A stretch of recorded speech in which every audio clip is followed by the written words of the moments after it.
B. Descripción temporal del ente autónomo.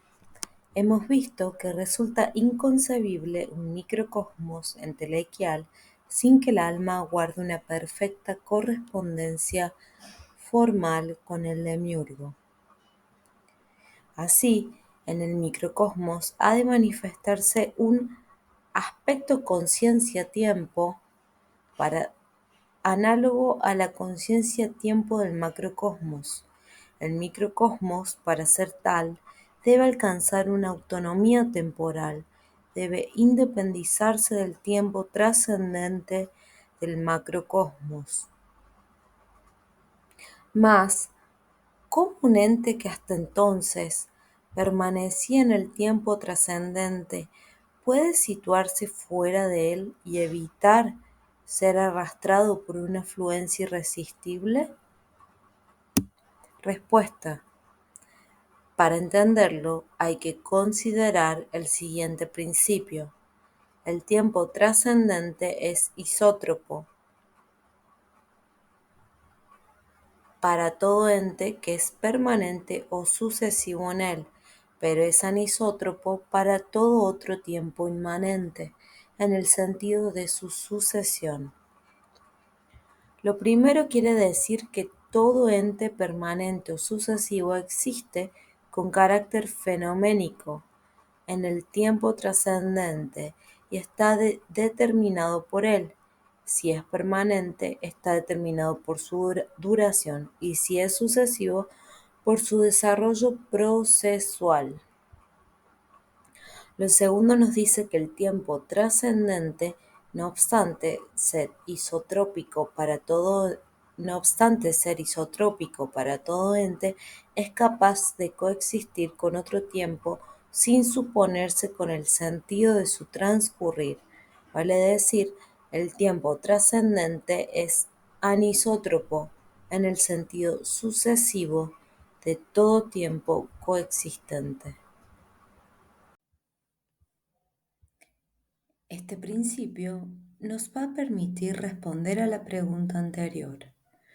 Cuando el microcosmos, que es un ente sucesivo en el tiempo trascendente, es abarcado por la conciencia de su alma, se torna sucesivo en la dirección de un tiempo propio, es decir, su suceder ocurre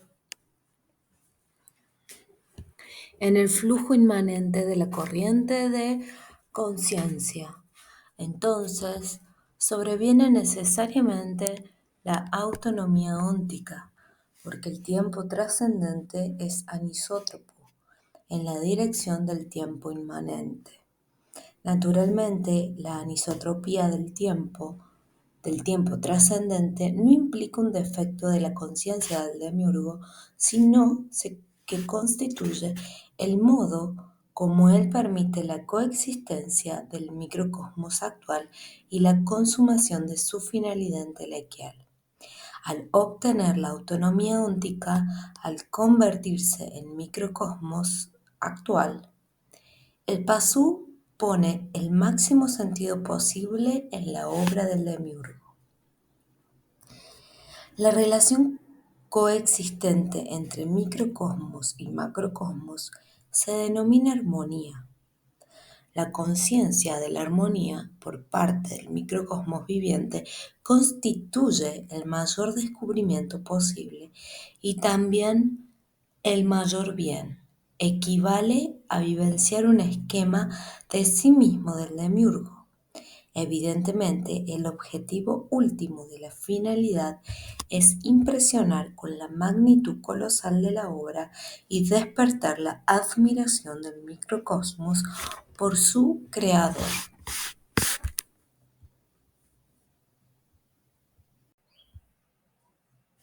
Tampoco debe creerse que con la anisotropía del tiempo trascendente, al permitir la coexistencia autónoma del microcosmos actual, el demiurgo asegura la eternidad a sus criaturas. El microcosmos actual, así como otras complexiones débicas que aquí no estudiaremos, es inmortal pero no eterno. El Pazu puede sobrevivir a la muerte física, vale decir, a la desintegración orgánica del microcosmos, transformando a éste en ente autónomo, pero aun cuando su cuerpo físico sea inmortal, jamás gozará de la eternidad que el demiurgo y los espíritus poseen como carácter esencial. ¿Por qué? Respuesta: porque la condición de la eternidad es la no sucesión y el microcosmos actual fundamenta su autonomía y su inmortalidad en un tiempo propio que, en tanto que tiempo, es esencialmente sucesivo. Por el contrario, la eternidad no implica sucesión de instantes, sino un solo instante siempre presente, que no obstante abarca y sobrepasa el tiempo sucesivo. Aunque parezca una paradoja increíble, se trata de una tenebrosa verdad, aun cuando el Pazu haya conquistado la inmortalidad del cuerpo físico y se comporte como ente autónomo con respecto al tiempo trascendente. Si su microcosmos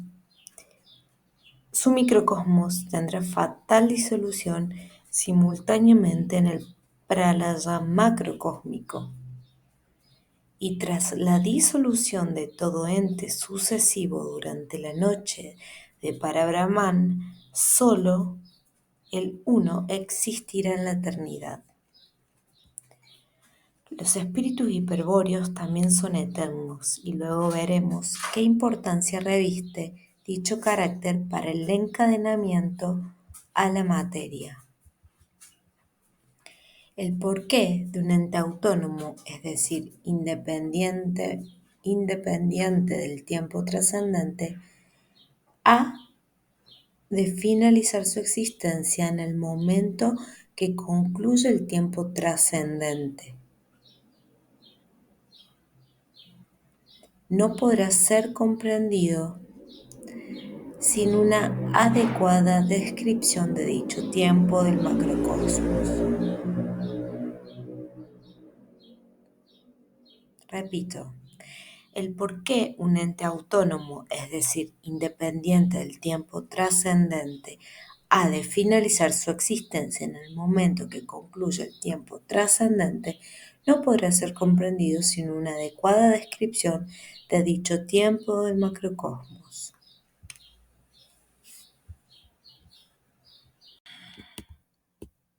Sin embargo, una descripción tal solo se ha efectuado en el libro Física Hiperbórea, el cual se va a editar separado de los fundamentos. Aquí pues solo podemos mencionar algunas características, ya que una explicación rigurosa requiere el empleo del quantum arquetípico de energía definido en la física. Por ejemplo, conviene destacar que el tiempo trascendente no solo presenta la extraña cualidad ya señalada de ser isotrópico para los entes permanentes y sucesivos y anisotrópico para otros tiempos sucesivos, sino que también es continuo y discontinuo a la vez. Ello se debe a que el espacio real se compone esencialmente de cuantos arquetípicos, los cuales poseen cada uno un punto indiscernible. Resulta así que en cualquier porción del espacio, por pequeña que sea, existe siempre una región coordenable propiamente esencial,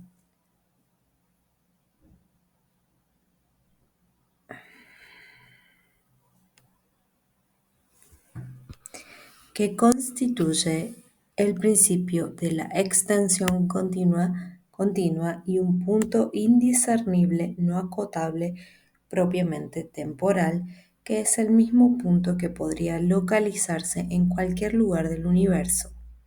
Este punto indiscernible constituye el principio y el fin del tiempo trascendente. Todo ente situado en el espacio existe en el tiempo trascendente porque sucede en él, pero no existe en el punto indiscernible que posee en su seno porque tal punto es común a todos los entes existentes en cualquier región del espacio. El punto indiscernible es denominado también el ojo de Abraxas. De esta manera, todo ente sucesivo, por ejemplo, es y no es en cada momento de su acontecer, pero su ser es sucesivo y su no ser es permanente. El fin de todo ente, del ente particular y del ente universal, está presente en cada instante del tiempo trascendente, y de esta finalidad no escapan ni siquiera los entes autónomos o inmortales como el microcosmos actual del Pasú. Por eso se dice que la sola persecución del aspecto sucesivo o fenoménico de los entes constituye una ilusión, ya que su fin, la nada que alcanzará al concluir el tiempo sucesivo, que es igual a la nada inicial, anterior al tiempo sucesivo, se encuentra siempre presente en los entes, expuesta a la mirada aguda. Según vemos, la esencia de la conciencia es el tiempo. El tiempo trascendente manifiesta la macroconciencia del uno. El tiempo inmanente expresa la conciencia del microcosmos. Si existe el tiempo inmanente, si el Pasú ha desarrollado un sujeto consciente en la esfera de conciencia, entonces el tiempo trascendente será anisótropo. En esa dirección, entonces el tiempo trascendente será anisótropo en esa dirección y el microcosmos podrá convertirse en ente autónomo. El tiempo inmanente será así un tiempo propio del microcosmos, el cual necesariamente tendrá carácter interno, dado que fuera del microcosmos transcurre el tiempo trascendente.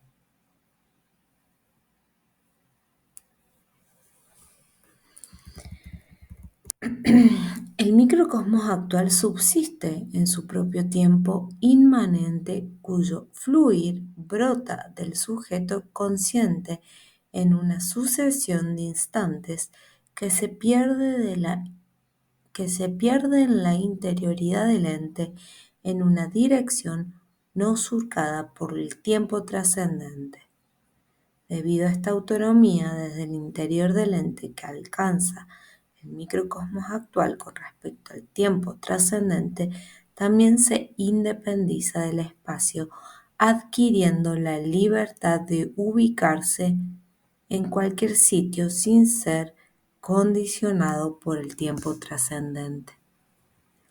En resumen, la entelequia del Pasú, el microcosmos actual, todo conciencia, todo tiempo inmanente es independiente del tiempo y del espacio del macrocosmos, tal el grado de libertad que implica la autonomía óntica. Cabe destacar que en un ente autónomo el tiempo inmanente ha de progresar indefinidamente en la interioridad del microcosmos, en la dirección de su transcurrir, sin que ello guarde relación con el tiempo trascendente exterior del macrocosmos. Por eso, cuando el microcosmos actual actúa voluntariamente sobre el macrocosmos, es el momento en que el macrocosmos adquiere el mismo sentido, cumpliendo así el objetivo de su finalidad. Este es el caso, por ejemplo, de los maestros de sabiduría de la jerarquía blanca, quienes, periódicamente, suelen actuar en el mundo con sus cuerpos entelequiales en lo que denominan misiones para favorecer el desarrollo de los planes cósmicos.